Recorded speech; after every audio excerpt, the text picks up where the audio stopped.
Everybody, welcome back to Cheap Knife Week. It's Volume 3.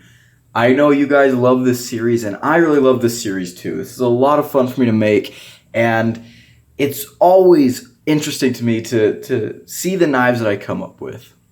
So for people who may not be familiar with this series, let's give a quick little overview. This channel focuses primarily on budget knives. Not exclusively, we do review some higher end stuff here and there, but primarily we review budget knives. However, today, some budget knives are getting to be kind of expensive. You know, this is a $75 knife here, and not everyone has that kind of money.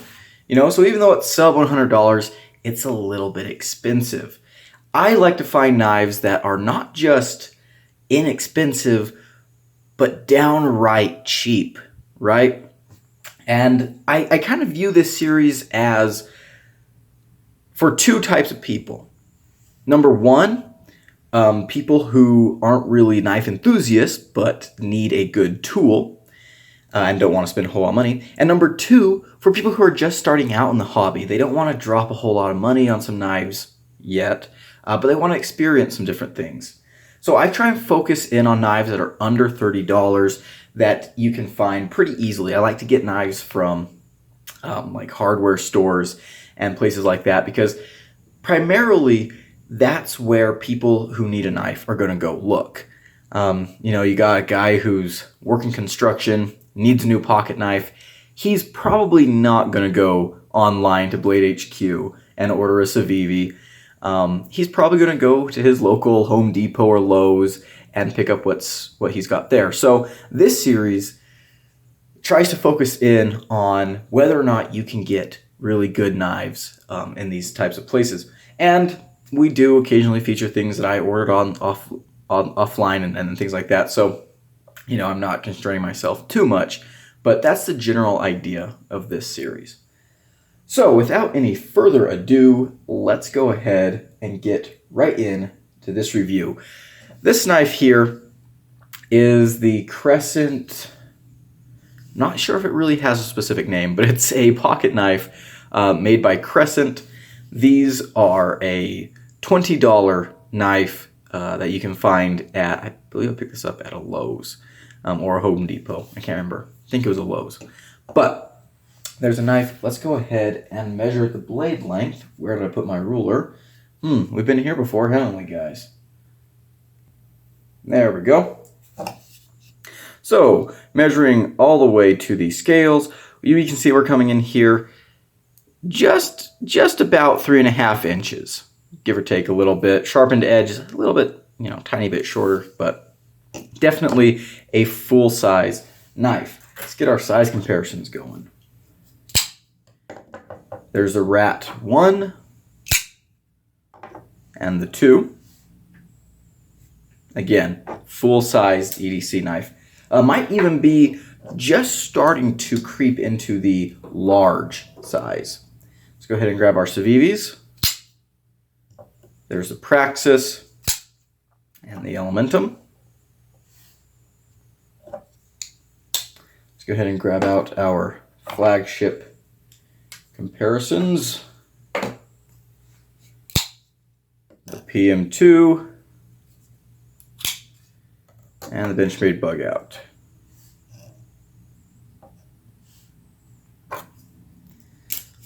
All right, and let's go ahead and end our size comparisons by, let's just grab some random knives here. Here's a Kershaw Bare Knuckle. I think these have a couple of similarities in design. And here's a knife that was going to be in Cheap Knife Week, but ended up not being. Ended up getting its own kind of separate review. This is the Camillus Defy. All right. What are we looking at for our materials on this knife? We have a blade steel of 5CR15 MOV. But you know what? I'm really glad that they're being honest about it. I'm not just trying to do mystery steel.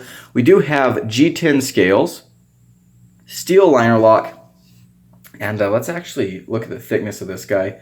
I'm going to pull out the QSP Penguin here for just a little bit.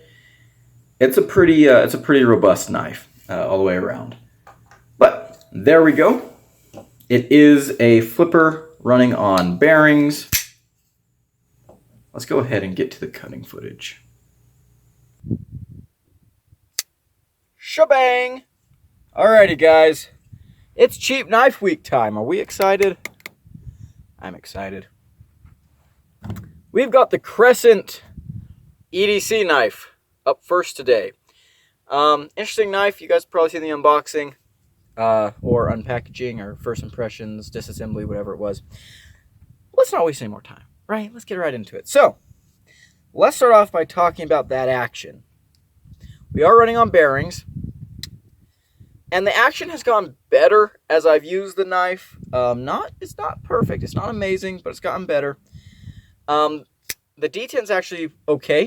You can flip the knife. The closing is a little bit more gritty.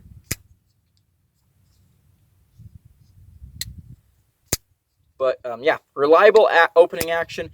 You can miss it. Oh, wow, actually. Yeah, you can just kind of fart it out like that, but, you know, very good action. It does have a little bit of a double clutch. The action's fine. Not very good. I said very good, not very good. It's okay. If this came up a little bit more, you could maybe have a front flipper. If I can front flip this, I'm going to go buy a lottery ticket.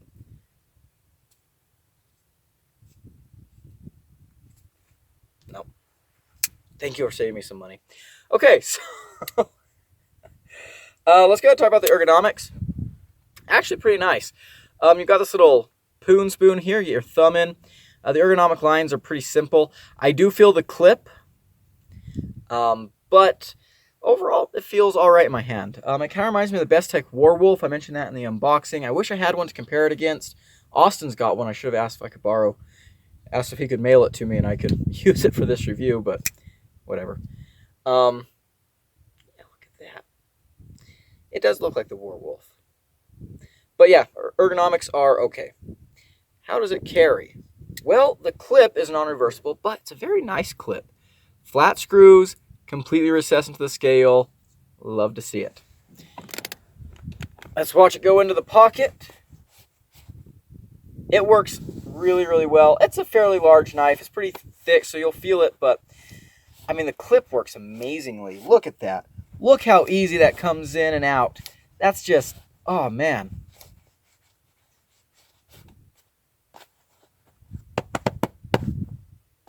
All right, there it is. Let's go ahead and do some cutting. So our harpoon blade, I'm not sure what we're going to call this blade. Oh, something I forgot to mention with the ergonomics. You can kind of choke up in here and with the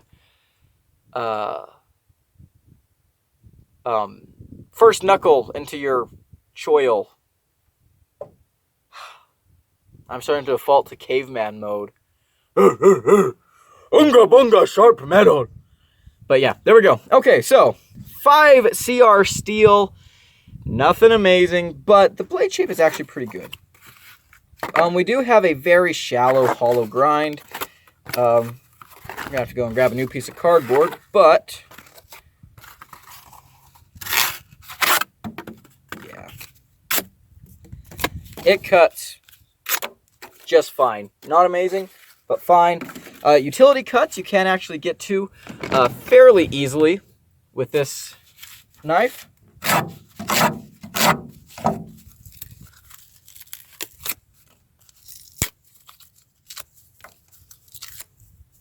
So, yeah, really good blade shape, honestly. Okay, let's grab this thing over here. Uh-oh. Okay. That might have been me.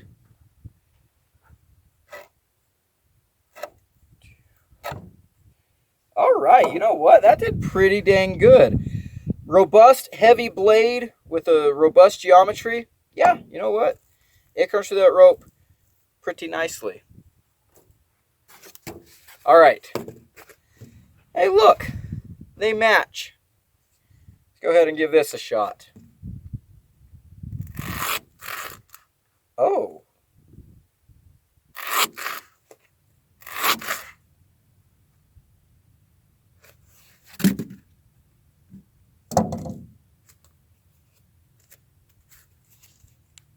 Oh my.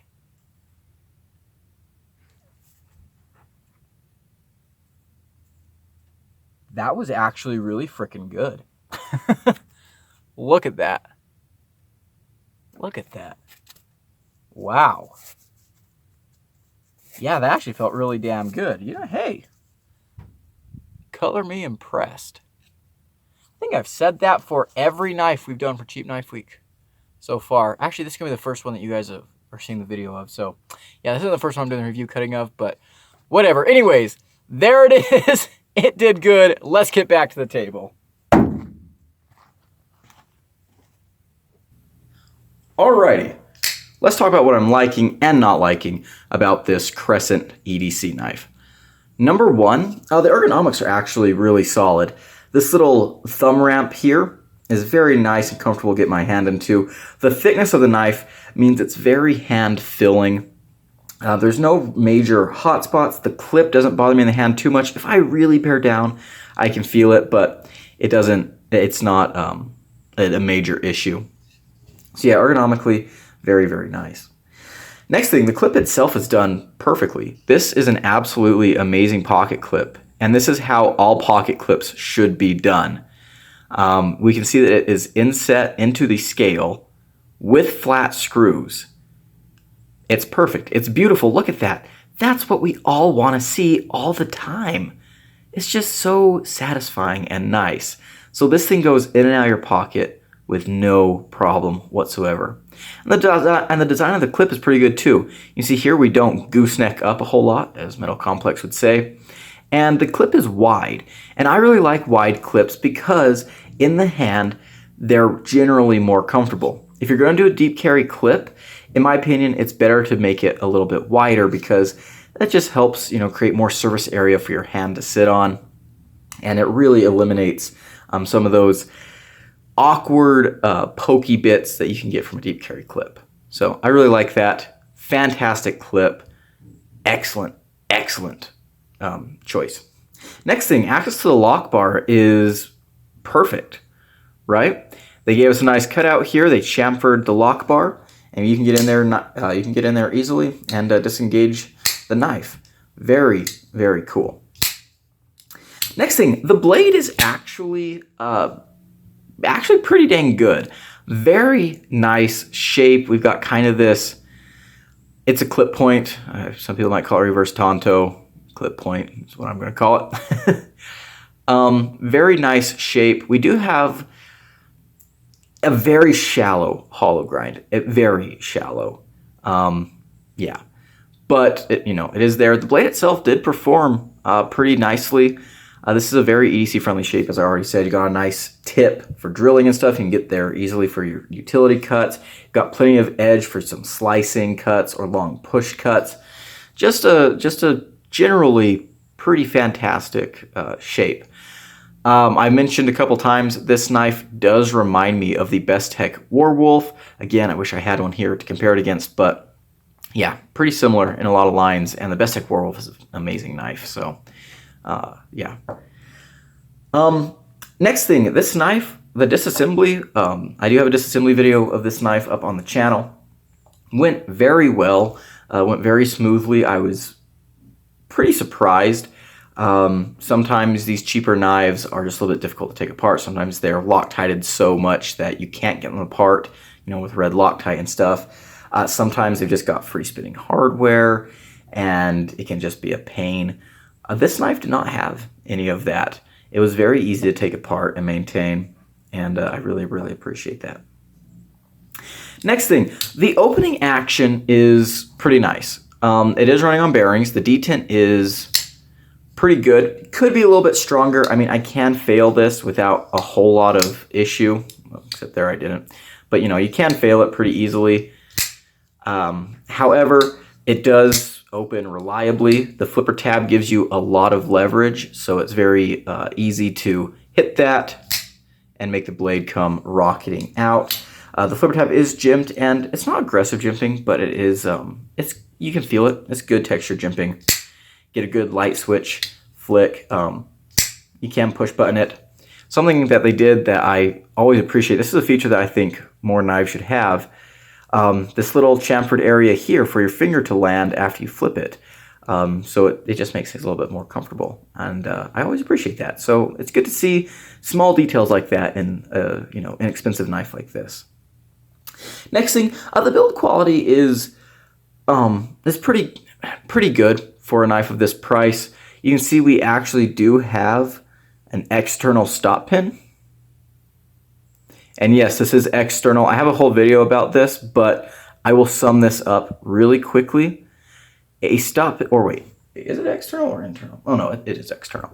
So a stop pin that is part of the blade, like this one is, that moves with the blade, that's external. Most people think of an external stop pin as like, something that looks like a thumb stud that locks up. That is a type of external stop pin, but any stop pin that is attached to the blade is external because you have a blade piece that's connecting with the liners.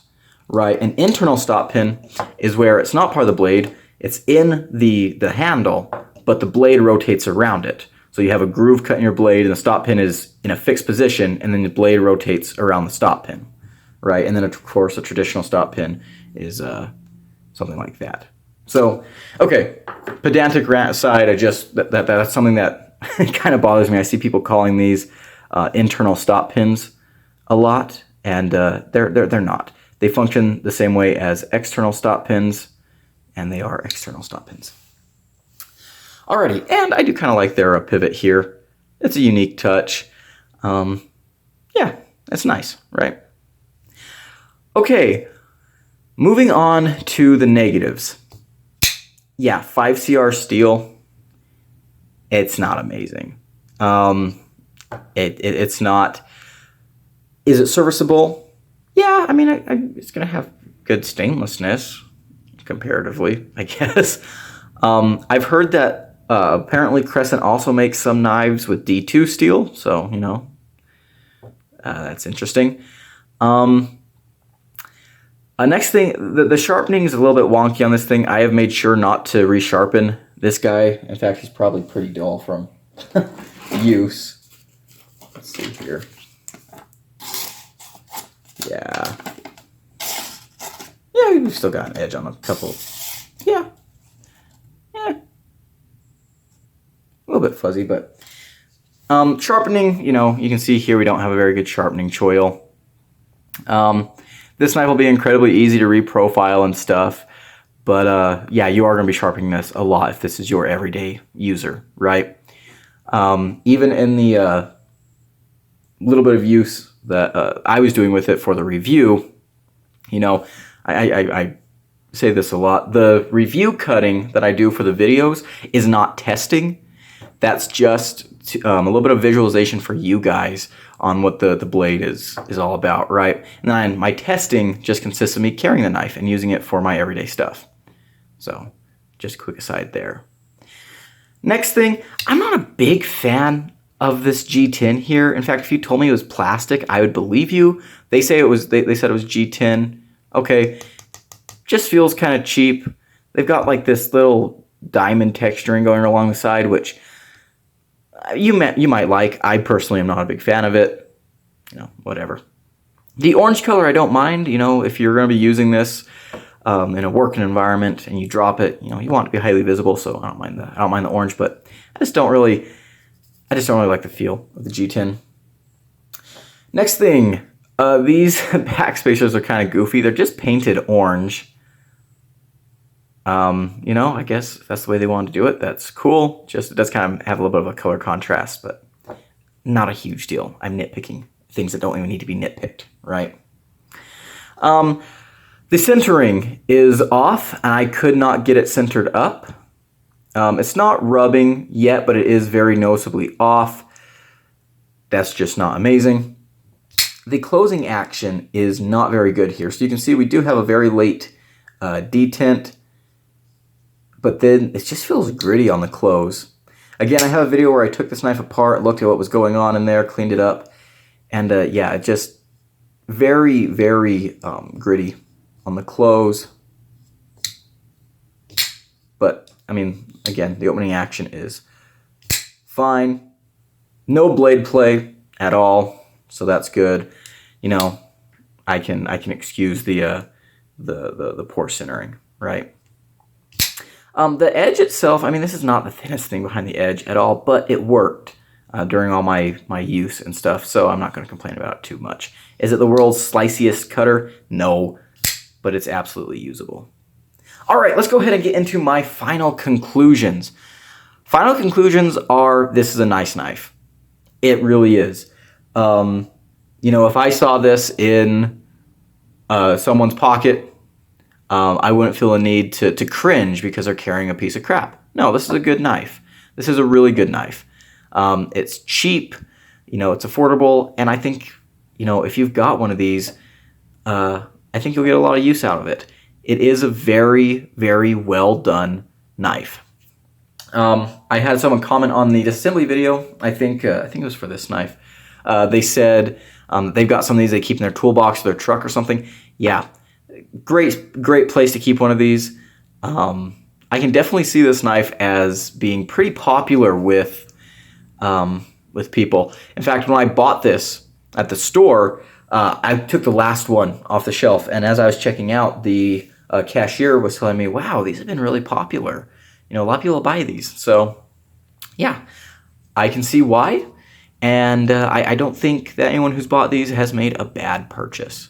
It's a very, very effective and usable knife at that $20 price point. You know, and honestly, a lot of things I nitpicked in this review wouldn't really affect the knife and its usability, you know. It's not rubbing on the other side of the scale, so the centering is not a huge deal. You know, the closing isn't the way that us enthusiasts like it to be buttery smooth, but, you know, that's not a huge issue either. The sharpening, I mean, you know, you're using this hard, you're just going to sharpen it away anyways. But the features that it needs to have to make it a usable knife are all there. Good blade shape, comfortable ergos, good clip, and that's really commendable. A knife needs to function, and this has the functional elements where they need to be. So I really, really like seeing that. Let's go ahead and take a sneak peek at the knife that we're going to be looking at tomorrow. This is a very, very classic, recent classic ultra budget knife. You've seen it around a lot. I bet you can guess what it is. It's the Ozark Trail shaft lock. Yes, the infamous shaft lock. But until then, I've been Gideon. Thank you so much for watching. If you enjoyed the video, leave it a like, comment below, and subscribe. I'll see you in the next one. Adios.